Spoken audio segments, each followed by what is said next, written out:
傳道書好快去到第24日，今日分享嘅經文係記載喺傳道書第9章第3節。在日光之下所行的一切事上，有一件禍患，就是眾人所遭遇的都是一樣，並且世人的心充滿了惡，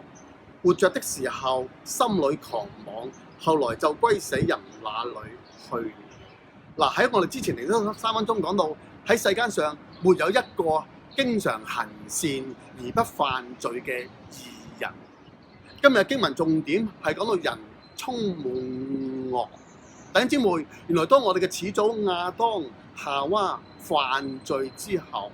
佢冇聽上帝嘅命令，食咗呢個禁果之後，佢被叫離開呢個伊甸園之後，呢一個罪性某個程度上就好似基因遺傳一樣，一路遺傳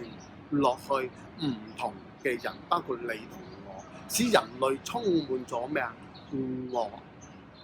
你睇聖經裏邊有好多惡嘅例子，你睇我哋世間上好多嘅歷史書，人與人之間有好多嘅鬥爭，有好多嘅傷害。歷史上基本上戰爭係未停止過，甚至喺我哋現代人被稱為好文明嘅現代人，基本上喺世界上而家好多地方都係有戰爭。原來人係為咗自己嘅利益，為咗自己嘅面子，為咗自己嘅權力，基本上有好多惡出嚟。而呢個惡唔係上帝所喜悅，上帝係喜悅善，上帝係喜悅義，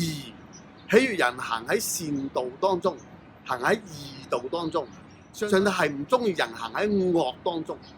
上帝係唔中意人行喺罪惡當中。所以弟兄姊妹，我哋真係要多啲去睇聖經，因為透過聖經好似一面鏡子一樣，提醒我哋唔好陷喺罪惡當中，唔好成為一個惡人，唔好成為一個罪人。當我哋睇聖經嘅時候，我哋好好祈禱，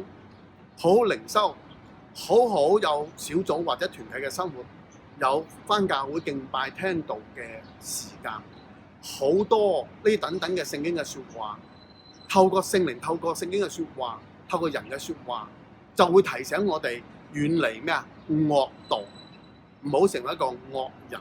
所以今日靈修3分鐘，值得我哋每一個人深思。我哋本應充滿惡，